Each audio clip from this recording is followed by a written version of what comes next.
You should never, ever answer a knock at your door after midnight, especially when the person knocking isn't a person at all. Who the hell is banging on my door at 2 a.m.? He shuffles to the door, still half asleep, and peers through the peephole. The porch light flickers. Outside stands a figure. Tall, too tall. Its limbs bending in ways limbs shouldn't bend. Hello? The thing tilts its head. It doesn't have eyes, just smooth, blank skin where eyes should be. What the? The knocking starts again. Louder, harder. The door rattles in its frame. Dude, I'm calling the cops. He grabs his phone. No signal. The lights in the house flicker. The knocking doesn't stop. Yeah, okay, I'm not opening the door. Just go away. Silence, then a whisper. Let me in. Who are you? You left the window open. His blood runs cold. He did leave the window open. The one in the kitchen. He turns slowly. The kitchen light is off, but the window is wide open. The curtains flutter. Something is crouched on the counter. Oh, hell no. The thing on the counter moves. Its fingers tap against the tile. Tap, tap, tap. You should have opened the door. He backs away, but the front door starts shaking again. The knocking is deafening now. What do you want? We want to play. The thing in the kitchen stands up. Its head scrapes the ceiling. The knocking at the door turns into pounding. This isn't happening. The lights go out. Hide and seek. He stumbles in the dark, fumbling for a weapon, a flashlight, anything. Stay the hell away from me. A cold hand brushes his shoulder. Found you. He screams. You're fast. I like that. Get off me. He swings blindly in the dark. His fist connects with something hard. Too hard. Like bone wrapped in leather. The thing doesn't even flinch. Ooh, you hit me. That's against the rules. What rules? The pounding at the front door stops. The silence is worse. No fighting back. No leaving. Just hiding. The kitchen window creaks. Another shape slithers inside. There's two of you? 3, actually. A third voice from the hallway. Oh, come on. He bolts for the bathroom, the only room with a lock. He slams the door shut, fumbling for his phone. Still no signal. Think. The doorknob rattles. You can't stay in there forever. Yeah, man. We're hungry. Wait. Male 2? Since when was there a guy? Who the hell are you? We'll live here. Been here the whole time. His stomach drops. That's impossible. He lives alone. No, you don't. Check under the bed. A slow, scraping sound comes from the bedroom, like something dragging itself across the floor. Nope. The bathroom light flickers. In the mirror for just a second, he sees himself, but his reflection grins. Wide.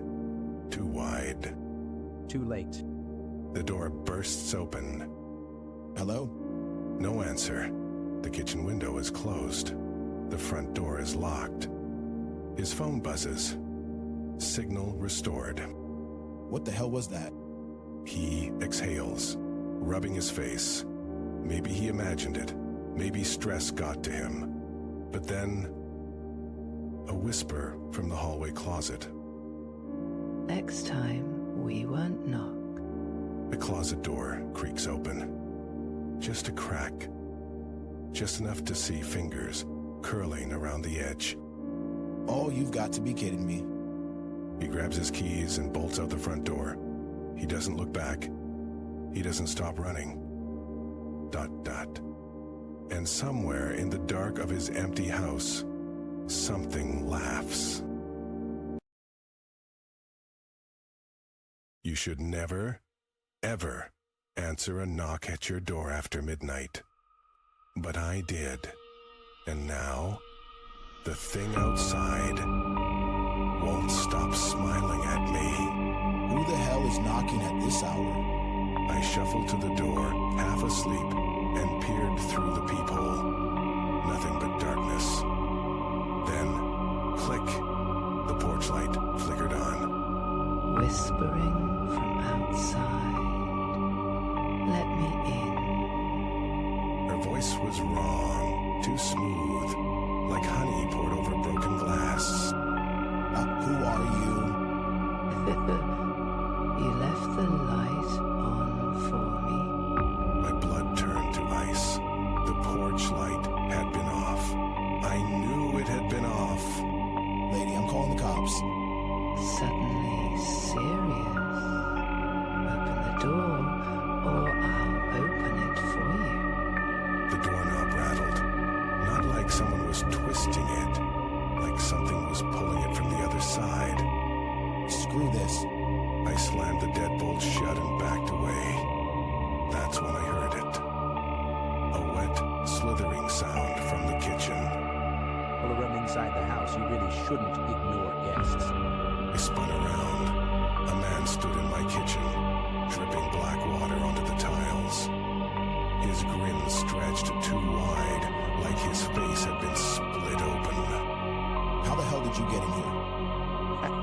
You invited us. The knocking started again, louder this time. Not just at the door, at the windows, the walls, the ceiling. Knock, knock, let us in. Or we'll come in anyway. The lights flickered.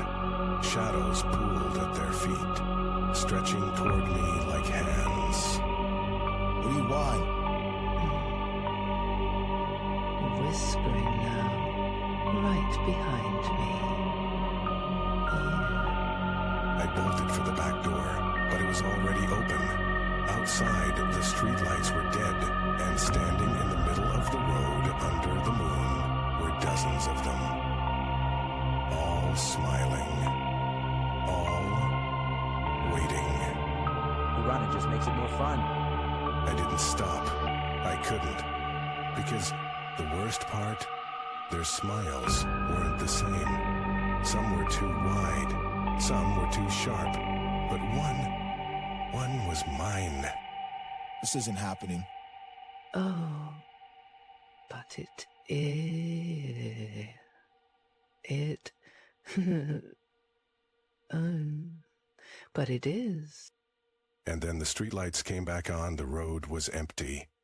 But my front door? Wide open, and from inside, a single echoing whisper. Come home. I turned and ran. But no matter how far I go, I keep hearing it. The knocking, the laughter, and worst of all, the sound of my own voice calling me back. They're still out there. And they're still smiling. What the hell was that? I ducked behind a parked car, heart hammering. The chewing stopped. Then, Softly from the car's back seat. You're not very good at hiding. I whipped around. A woman sat there, her face hidden in shadow. She lifted a hand, and something wet dripped from her fingers. Choking back a scream. Wouldn't you like to know? The car door creaked open on its own. I stumbled back, but the street lights flickered again. When they steadied, she was gone. Okay, think. Police station, just get to the... A child's laughter cut me off. High-pitched, close. Single from behind a tree. You can't run forever. Alton Westport, Glove and Thomas Center. But we can chase you forever. Their voices overlapped, twisting together like a nightmare chorus. I bolted toward the convenience store on the corner. The only place with light. Help! Someone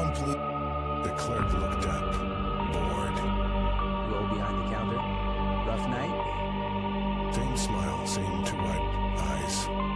Backing away. Nope, no, Lord. From the snack aisle, we're everywhere. The store's fluorescent lights buzzed, then died. In the dark, something grabbed my wrist. Got you. I yanked free and sprinted into the night, but the street wasn't empty anymore. Every shadow had a face. Every face had that smile. Calling after me. We'll see you soon. And worst of all, I was starting to smile too. The laughter around me swelled, but this time, it came from my own throat. The streetlights pulsed like a heartbeat, and the shadows leaned in, their grins widening in approval. Welcome home. My lips stretched wider than should be possible. The pain was unbearable, but the laughter, mine and theirs, drowned it out. Now you're one of us. And as the first knock sounded on another door down the street, I realized I couldn't wait to meet the new neighbor.